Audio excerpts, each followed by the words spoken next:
Hello students. तो I hope आप सब बहुत अच्छे होंगे। बहुत अच्छे तरीके से प्रिपरेशन स्टार्ट होगा आपका। तो उसी तरीके से स्टार्ट करना है, क्योंकि अब जो है ना वो सारे फॉर्म्स एक एक करके आना स्टार्ट हो जाएंगे। ठीक है। नीट का भी कुछ दिन में आ जाएगा। अभी जो करंट में आया है वो M S T C T 2021 का आया है। ठीक है। तो उसके बारे में मैं आपको ए टू जेड सब कुछ डिटेल से बताता अभी। ठीक है। और उसके बारे में हर एक चीज़, मतलब आपको कुछ करना ही नहीं है, जिस तरीके से बताऊंगा उस तरीके से फॉर्म भर दो, आपका पूरा टेंशन खत्म हो जाएगा यहाँ से। ठीक है। तो आप देखते हैं किस तरीके से करना है। ठीक है। तो सबसे पहले क्या करना है आपको, देखो सबसे पहले आप क्या करिएगा, फॉर्म किस तरीके से फिल करना है उसी को मैं बताता हूँ आपको। तो गूगल पे जाके आप सबसे पहले, ये साइट है आपका maha.cet.org। देखो मैं ऊपर में लिखा लिखा हूँ यहाँ पे, देखो maha.cet.org। उस पर ले जाकर आप क्लिक कर दीजिएगा। ठीक है। जैसे ही क्लिक करिएगा तो इस तरीके से आपका ये आ जाएगा। ठीक है। अब यहाँ पर थोड़ा सा देखना आप, यहाँ पर देखो, यहाँ पर आप मोबाइल से ट्राई करना कि मत करो, अपने पीसी से खोलने की स्टार्ट करना। ठीक है। और नहीं भी होगा तो नेट कैफ़े से जब आप फॉर्म को फिल करवाइएगा तो उसके पास जाके इस तरीके से देख लीजिएगा। ठीक है ना, कि इस तरीके से फिल कर रहा है कि नहीं कर रहा है। यहाँ पर देखो क्या है, विजिट सी ई टी सेल होम, और यहाँ पर देखो कैप पोर्टल ए वाई 2020-2021 का है। तो इस पर अगर आप क्लिक करोगे तो पिछले साल वाले पे चले जाओगे। उस पर नहीं जाना है हमें हमें 2021-2022 पे जाना है। ठीक है ना। तो ये रहा आपका 2021-2022 का पूरा। ठीक है ना। यहाँ पे देखो लिखा हुआ है सी ई टी एग्ज़ाम पोर्टल 2021-2022। ठीक है। अब यहाँ पर देखोगे ऊपर में, तो यहाँ पे लिखा हुआ है पोस्ट ग्रेजुएट कोर्सेज। तो ये आपका नहीं है, मतलब ये अंडर ग्रेजुएट के बाद जो कोर्स रहता है उनके लिए है। तो ये आपके लिए नहीं है। ठीक है। अंडर ग्रेजुएट कोर्सेज के लिए यहाँ पर देखो, यहाँ से स्टार्ट हुआ है आपका M S T C T 2021। फिर एक लिखा हुआ है M H B H M C T C E T 2021। फिर एग्रीकल्चर के लिए अलग से है। ठीक है ना। और ये मैंने आपको स्टार्टिंग में एक बार बताया भी था कि ये जो रहेगा ये B E engineering, B pharmacy, agriculture courses के लिए रहता है। और फूड टेक्नोलॉजी ये सब इसी में आ जाता है। ठीक है। फिशरीज ये सब। तो क्या क्या क्या रहेगा, एक तो इंजीनियरिंग रहेगा, फार्मेसी रहेगा, एग्रीकल्चर रहेगा। ये सब कोर्सेज के लिए M H T C T exam conduct करवाने वाले हैं इस साल 2021 का। ठीक है। तो क्या करिएगा, यहाँ पर जाकर आप क्लिक कर दीजिएगा M H T C T 2021 पे। अगर आपको इंजीनियरिंग का करना है तो यहाँ पर क्लिक करना है। ठीक है। और अगर आपको एग्रीकल्चर वाला फिल करना है तो यहाँ पर क्लिक करना है। ठीक है। तो ये दोनों जगह पर आप, दोनों में से मतलब इंजीनियरिंग वाले पे, मैं इंजीनियरिंग वालों का बता रहा हूँ, तो यहाँ पर आप ले जाकर क्लिक कर दीजिएगा। ठीक है ना। तो यहाँ पर क्लिक करिएगा तो देखो इस तरीके से आपका ये साइट आपका ओपन हो जाएगा, इस तरीके से दिखाएगा आपको। अब यहाँ पर जाकर क्या करना है आपको, यहाँ पर देखो होम एडमिन लॉगिन इस तरीके से दिखा रहा है, तो आपको सीधा न्यू रजिस्ट्रेशन पे क्लिक करना है। ठीक है। न्यू रजिस्ट्रेशन पे क्लिक करना है, फिर यहाँ पर आपका फॉर्म इस तरीके से दिखाना स्टार्ट हो जाएगा। ठीक है। तो यहाँ पर आप जाइएगा, ये पूरा है। इसके बारे में क्या क्या है तो मैं आपको फ़ीस के बारे में पहली बात तो बता देता हूँ। देखो सबसे इंपॉर्टेंट है ना, आपको यहाँ पर कैटेगरी एकदम अच्छे से फिल करना है। और यहाँ पे देखो पहले इसमें क्या लिखा है, कैंडिडेट मस्ट हैव पास्ड और appeared for H S C. मतलब आप ट्वेल्थ में हो, मतलब जो इस साल पेपर देने वाले थे वो पेपर तो हुआ नहीं, पेपर तो कैंसिल हो चुका है। तो वो स्टूडेंट और जो पास हो चुके हैं, यहाँ पे देखो लिखा हुआ है पास्ड और अपीयर्ड। तो जो एक बार अपीयर हो चुका है वो भी दे सकता है, और जो अभी भी पास हुआ है वो भी दे सकता है। ठीक है। और यहाँ पर आपको जो कैटेगरी है ना वो क्लियरली मेंशन करना है, जैसे आपका एससी है, एसटी है, ओबीसी है, वीजे है, फिर आपका DT, NT, NTA, NTB, NTC, इस तरीके से है, एसबीसी है, पीडब्ल्यूडी है। जो भी कैटेगरी रहेगा वो सब आपको पूरा फिल करना है। ठीक है ना। और यहाँ पर देखो बोला है नॉन क्रीमी लेयर का जो सर्टिफिकेट है, मतलब जो आप ओबीसी का जो सर्टिफिकेट बनाते हो वो आपका वैलिड रहना चाहिए 31 मार्च 2022 का, मतलब आपको करंट का बना के देना है यहाँ पे। ठीक है। तो इस चीज़ का ध्यान में रखिएगा। फिर जनरल कैटेगरी का जो फीस है यहाँ पर इस बार 800 है। ठीक है। क्या क्या लिखा हुआ है, for general category candidate from Maharashtra state, मतलब महाराष्ट्र स्टेट का है तो भी उसको 800 रुपये भरना है। और आउटसाइड महाराष्ट्र स्टेट का है तो उसके लिए भी 800 का रहेगा, मतलब ये आप बाहर से भी भर सकते हो। तो उनके लिए अलग से कैटेगरी रहता है, उसके लिए 15 से 20% सीट वो रिजर्व करके रखते हैं, जो student other than Maharashtra state के हैं। और बाकी जो सीट्स रहती है वो आपका महाराष्ट्र स्टेट कैंडिडेट के लिए रहती है। ठीक है ना। फिर यहाँ पर क्या बोला है कि जो कैटेगरी में आते हैं, जैसे कोई भी कैटेगरी अदर देन, मतलब जो भी कोई भी कैटेगरी में अगर आते हो ना, आप एस सी हो गया, एस टी हो गया, ओ बी सी हो गया, कोई भी कैटेगरी में आते हो तो आपको फीस पेड करना पड़ेगा 600। ठीक है। पी डब्ल्यू डी मतलब पर्सन विद डिसेबिलिटी कैंडिडेट्स जो है उनको भी 600 का चार्ज किया गया है। और इस बार जो आपका पेपर जो रहेगा वो देखो यहाँ पे लिखा हुआ है C B T computer based test, मतलब ऑनलाइन ऑनलाइन तरीके से लिया जाएगा आपका। ठीक है ना। और please read the user manual and information process. तो मैं आपको बताता ना, इंटायर शेड्यूल जो रहता है ना वहाँ पे अगर आप क्लिक करोगे, जो मतलब ये फॉर्म जब हमने स्टार्ट किए थे उसके स्टार्टिंग में देखा होगा आपने, वहाँ पे लिख रहा होगा इंटायर शेड्यूल। तो वहाँ पर अगर आप क्लिक करोगे ना तो आपको पूरा इसका शेड्यूल मिल जाएगा कि कब क्या क्या कब का क्या क्या करना है आपको। ठीक है। अब इसमें कुछ चीज़ें बहुत ज़रूरी है, उसको एकदम ध्यान से आप फॉर्म भरने वक्त में एकदम ध्यान से रखना। नहीं तो फिर प्रॉब्लम, फॉर्म भरने के बाद आपको प्रॉब्लम आ जाएगा। कुछ स्टूडेंट क्या करते हैं ना कि नेट कैफ़े पे जाके फॉर्म भरवा लेते हैं, ठीक है, और फिर बाद में क्या होता है कि अभी देखो, अभी तो आप फॉर्म भर लोगे, कोई प्रॉब्लम नहीं है, लेकिन जब आप एडमिट कार्ड जब आप निकालने के लिए जाओगे ना, तब आपको कुछ ध्यान में रहता नहीं है, फिर स्टूडेंट सब आते हैं मेरे पास कि सर अब हम क्या करें। तो इसलिए ये सब प्रॉब्लम में पढ़ना नहीं, मैं जो जो बोल रहा हूँ वो एकदम ध्यान से रखना। यहाँ पर देखो सबसे इंपॉर्टेंट ये है कि अपना जो ईमेल आईडी है वो आपका एक्टिव होना चाहिए, मतलब उस पर मैसेजेस आने चाहिए और वो चालू फॉर्मेट में रहना चाहिए आपका। फिर मोबाइल नंबर, ये दोनों बहुत ज़्यादा इंपॉर्टेंट है। अगर ये दोनों आपके पास प्रेजेंट रहते हैं ना, तो आप किसी भी सिचुएशन में अपने फॉर्म को ओपन कर सकते हो, अगर कुछ हो भी गया इन फ्यूचर तो, ठीक है। लेकिन ये दोनों में से अगर नहीं रहेगा ना कोई भी एक, तो फिर आपका फिर प्रॉब्लम क्रिएट होगा। तो ये दोनों एकदम ध्यान से रखना। ईमेल आईडी कौन सा डाल रहे हो उसको आप लिख के रखिए एकदम अच्छे से, और मोबाइल नंबर कौन सा डाल रहे हो उसको भी एकदम आप नोट करके रखिए कहीं पर भी, ठीक है ना। ये दोनों में से अगर एक भी गया ना आपका, तो समझ जाना कि दोबारा आप फॉर्म को ओपन नहीं कर पाओगे फिर। और ये देखो, ये फॉर्म आपको देखो अभी तो आप भर दोगे, ठीक है। मैं नेट कैफ़े वालों के लिए बता रहा हूँ, क्योंकि नेट कैफ़े वाले क्या करते हैं ना, उनको कोई नहीं रहता, वो उनको पैसे चाहिए, जल्दी जल्दी वो फॉर्म भर के दे देंगे आपको, ठीक है। फिर आपको क्या करना है, इसका जब एडमिट कार्ड रहेगा तो आपको फॉर्म को खोल के, अपना फॉर्म ओपन करके आपको एडमिट कार्ड निकालना पड़ेगा।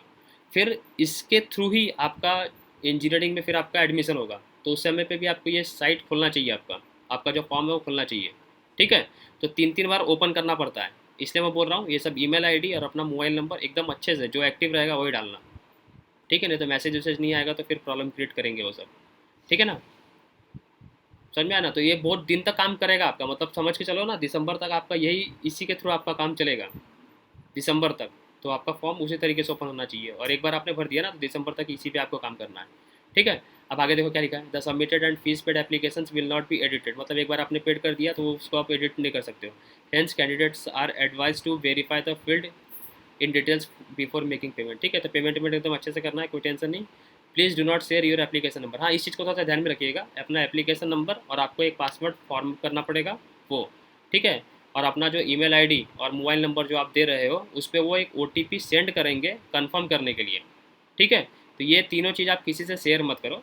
वैसे कुछ लड़कों का घूम मतलब इधर उधर हो जाता है, मिसप्लेस हो जाता है, तो मुझे बाद में बताते देते हैं, पूछता हूँ तो बता देते हैं, लेकिन आप किसी और को मत बताइएगा, ठीक है ना। जिसमें भरोसा है उसी को बताइएगा।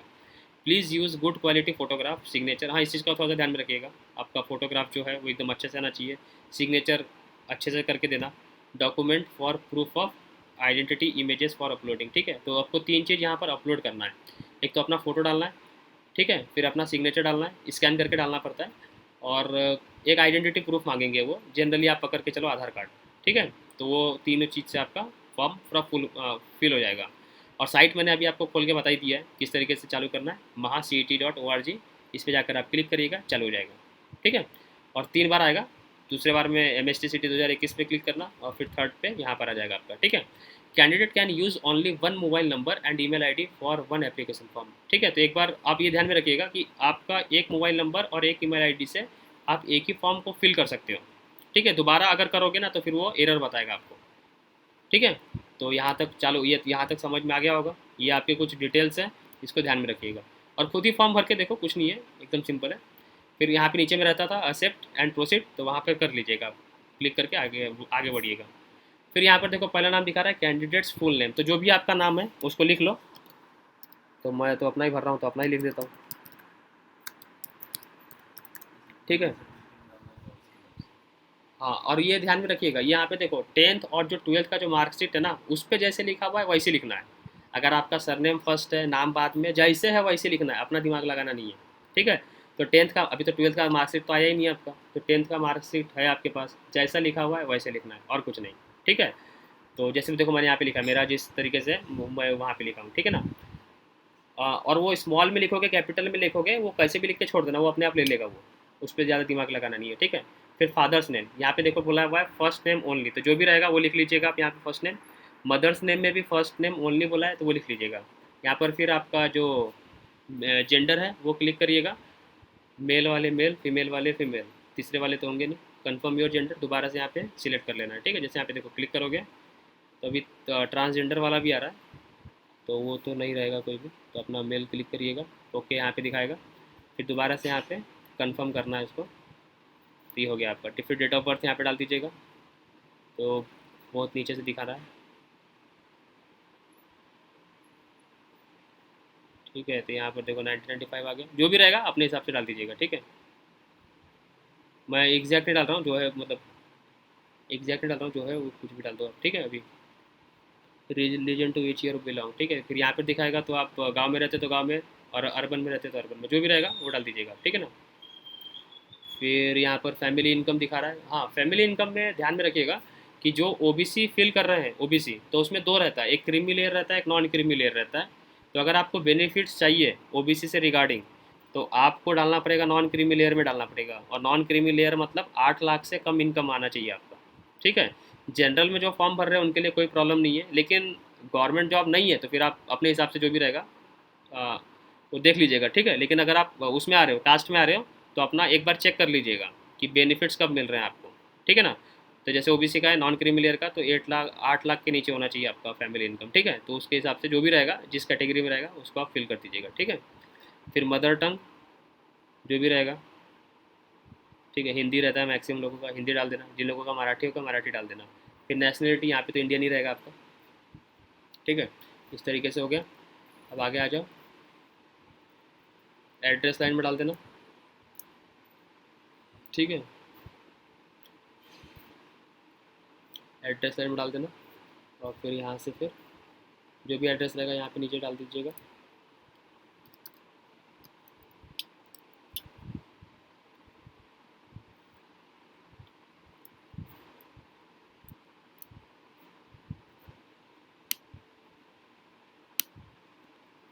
ठीक है, तो यहाँ पर देखो सब ये फॉर्म आपका जो भी रहेगा यहाँ पर फिल कर दीजिएगा। और यहाँ पर फिर इसके बाद एड्रेस एड्रेस को फिल करने के बाद, ठीक है, ये एड्रेस हो गया। फिर यहाँ पर देखो ये मतलब ये जो आपका फर्स्ट वाला जो पार्ट रहेगा ना, यहाँ से आपका क्लियर हो जाएगा। ठीक है, तो फर्स्ट पार्ट क्लियर करने के बाद यहाँ पर देखो और क्या क्या दे रहा है। एड्रेस लाइन में पूरा डाल दीजिएगा आप, जो भी एड्रेस रहेगा आपका, स्टेट महाराष्ट्र ऐसा करके डाल दीजिएगा। पिन कोड जो भी रहेगा आप डाल दीजिएगा। ठीक है ना। फिर यहाँ पर ना दो दो चीज़ पूछ रहा है, एक तो परमानेंट एड्रेस पूछ रहा है, और एक पूछ रहा है एड्रेस फॉर करस्पॉन्डेंस। मतलब जहाँ पर देखो परमानेंट एड्रेस मतलब जहाँ पर आपका रहता है पूरा गाँव जहाँ पर है वो, और एड्रेस फॉर करस्पॉन्डेंस मतलब जहाँ पर अभी आप रह रहे हो। ठीक है, अगर परमानेंट ही करना होगा तो दोनों यहाँ पर सेम एज परमानेंट एड्रेस पे क्लिक कर दीजिएगा। जो आपने ऊपर में क्लिक किया और ऊपर में जो भी लिखा होगा सेम टू सेम आपका नीचे में आ जाएगा, कुछ करना नहीं पड़ता है। ठीक है, तो सेम ही रहने दीजिएगा। और यहाँ पर देखो ये इंपॉर्टेंट है, यहाँ पर अपना मोबाइल नंबर और ईमेल आईडी जो भी रहेगा इसको ये प्रॉपर से फिल करिएगा, इसमें कोई प्रॉब्लम नहीं होना चाहिए। ठीक है, टेलीफोन नंबर नहीं डालिएगा, डाल के भी कोई मतलब नहीं है, क्योंकि यहाँ पर स्टार मार्क नहीं दिया हुआ है। जहाँ पर भी स्टार मार्क किया हुआ है वो काफ़ी इंपॉर्टेंट है, उसको ध्यान से भरिएगा। उसका मतलब आपको फिल करना ही पड़ेगा, बिना फिल किए वो लेगा नहीं आपका। ठीक है ना। मोबाइल नंबर जैसे डालिएगा आप, तो वो ले लेगा मोबाइल नंबर आपका। और मोबाइल नंबर लेने के बाद यहाँ पर बोलेगा आपका चूज़ योर पासवर्ड। ठीक है, अब पासवर्ड बनाने के लिए यहाँ पर उन्होंने एक पैटर्न दिया हुआ है कि वो 8 से 13 कैरेक्टर लॉन्ग होना चाहिए, ये सब होना चाहिए। तो पासवर्ड में ध्यान में रखिएगा कि ये सब जो 5 चीज़ है वो उसमें से सब में लाई करना चाहिए आपका। ठीक है, तो वो एक बार ऊपर में डालिएगा, फिर एक बार नीचे में, और ये फिर आपका सेव एंड प्रोसीड करके फिर वो आपका फॉर्म स्टार्ट हो जाएगा। मतलब आपका जो पहला चीज़ है फॉर्म फिल का, वो ख़त्म हो जाएगा आपका। ठीक है, अब इसके बाद जो सेकंड पार्ट जो रहेगा उसका मैं आपको बातें बताऊंगा। ठीक है ना, तो यहाँ तक आपका हो गया। अब इसके इंपॉर्टेंट डेट्स हम देख लेते हैं, क्या क्या इंपॉर्टेंट डेट्स हैं। तो फॉर्म जो है आज ही स्टार्ट हुआ है, 8 तारीख को आज ही है, मतलब अभी 8:30 बजे से स्टार्ट हुआ है लगभग। ठीक है, और इसका जो लास्ट डेट है वो 7/7 मतलब 7 जुलाई तक है। ठीक है, तो जल्दी भर दीजिएगा क्योंकि लेट करके कोई मतलब नहीं है। 7 जुलाई तक है और 12 बजे रात तक है, तो जब भी होगा आप जल्द से जल्द फॉर्म को फिल कर लो। ठीक है, अब क्या बोला हुआ है देखो, अगर जो स्टूडेंट का 7 तारीख तक नहीं हो पा रहा है फॉर्म फिलिंग, ठीक है, तो उसके बाद क्या है वो भर सकता है, ऐसा नहीं कि नहीं भर सकता, उसके बाद भर सकता है। लेकिन उन्होंने बोला है कि एक एडिशनल फीस लगेगा उनको 500 का। कोई भी कैटेगरी में हो आपको हर कैटेगरी को 500 फीस एक्स्ट्रा पेड करना पड़ेगा। समझ में आया, जैसे आप जनरल कैटेगरी के हो तो 800 तो आपको पेड करना ही है, और 500 आपको और पेड करना है अगर आपने 7 तारीख तक फॉर्म नहीं भरा है तब। ठीक है, तो एक सप्ताह का उन्होंने और एक्स्ट्रा टाइम दिया हुआ है, 8 तारीख से लेकर 15 तारीख तक। यहाँ पर जो स्टूडेंट फॉर्म नहीं फिल किए थे वो यहाँ पर फॉर्म फिल कर सकते हैं, लेकिन आपको 500 रुपीज़ एक्स्ट्रा पेड करना पड़ेगा। ठीक है, तो जो जनरल कैटेगरी वाले थे उनका 1300 हो जाएगा, और जो आपके ओबीसी या फिर कैटेगरी जो भी थे, SC ST जो भी कैटेगरी में आते थे, उनको फिर 1100 पेड करना पड़ेगा अगर आप 8 तारीख से लेकर 15 तारीख के बीच में फॉर्म को फिल कर रहे हो तो। ठीक है ना। तो ये ज़रूरी चीज़ है, इसको आप ध्यान में रखिएगा, ठीक है। तो ये आपकी इंपॉर्टेंट डेट्स थे, इसको ध्यान में रखिएगा आप। चलो यहाँ तक समझ में आ गया ना। तो देखो क्या करना है, जो मैंने पहला चीज़ बताया है उसको एकदम अच्छे से फिल कर लेना है। अब उसके बाद आपका उतना उतना नहीं करना है, वो करोगे ना तो वो फिर क्या करेंगे, आपके मोबाइल नंबर पे ना, मोबाइल नंबर पे एक आईडी और पासवर्ड आपको देंगे, आईडी दे देंगे, आपका आईडी रजिस्ट्रेशन आईडी जो रहेगा वो दे देंगे आपको, ठीक है। और पासवर्ड तो आपने अभी फॉर्मेशन किया था वो रहेगा। तो आपको क्या करना है फिर, यहाँ पर देखो ये जो रहता है ना, यहाँ पर डैशबोर्ड पे जाकर आपको देखना है। तो यहाँ पर देखो रजिस्टर्ड कैंडिडेट लॉगिन और यहाँ पे न्यू रजिस्ट्रेशन दिखा रहा है। न्यू रजिस्ट्रेशन का मतलब क्या है कि जो पहली बार फॉर्म भर रहा है वो रहेगा न्यू रजिस्ट्रेशन। जैसे जो अभी मैं देखो इस पर क्लिक कर दूंगा ना,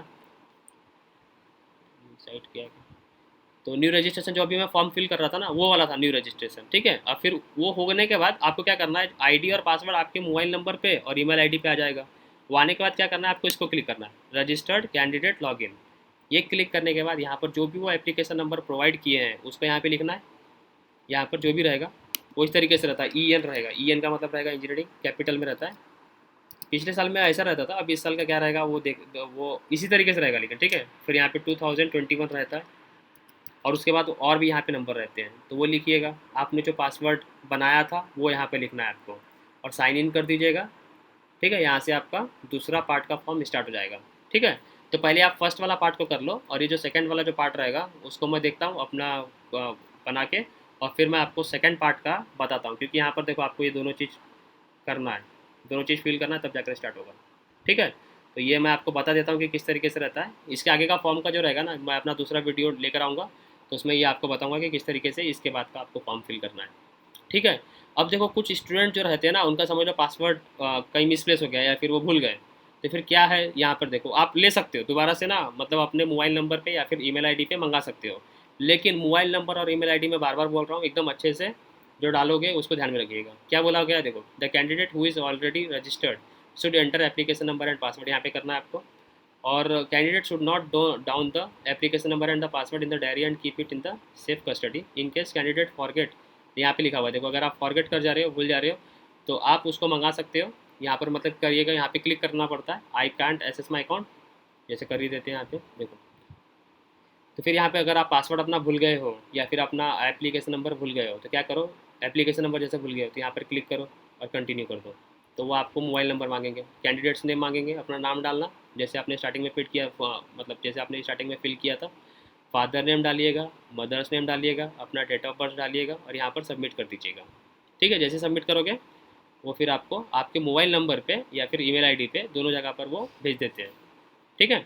अब वैसे समझ लो अगर आप वो भूल गए तो, पासवर्ड अगर अपना भूल गए तो उसके लिए भी सेम प्रोसीजर है, ठीक है ना। उसके लिए भी आपका सेम प्रोसीजर है, वैसे करना। यहाँ पर क्लिक करिएगा, I can't access my account में जाइएगा और फिर यहाँ पे क्लिक कर दीजिएगा आई फॉरगेट माई पासवर्ड। दोनों भूल गए तो भी कोई टेंशन नहीं है, लेकिन मोबाइल नंबर और ईमेल आईडी ध्यान में रखिएगा। यहाँ पर देखो क्या बोला है, पासवर्ड भूल गए तो आपको एप्लीकेशन नंबर याद रखना पड़ेगा आपको, ठीक है।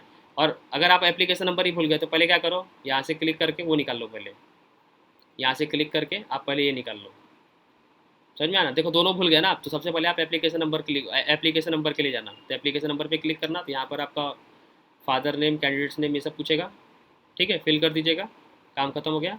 और फिर इस पे आ जाइएगा फिर से, और यहाँ पर फिर से जाइएगा I can't access my account और फिर यहाँ पर आई फॉरगेट माई पासवर्ड डालिएगा, ठीक है। तो अभी देखो उसने एप्लीकेशन नंबर तो आपको सेंड कर दिया ना, भूल गए थे तो यहाँ डालिएगा, डेट ऑफ बर्थ डालिएगा और सबमिट कर दीजिएगा, यहाँ से आपका स्टार्ट हो जाएगा, ठीक है। वो आ जाएगा। फिर से क्या करिएगा, रजिस्टर्ड कैंडिडेट लॉगिन पे जाइएगा, एप्लीकेशन नंबर पासवर्ड डालिएगा और फिर साइन इन कर दीजिएगा, आपका फॉर्म फिर से स्टार्ट हो जाएगा, ठीक है।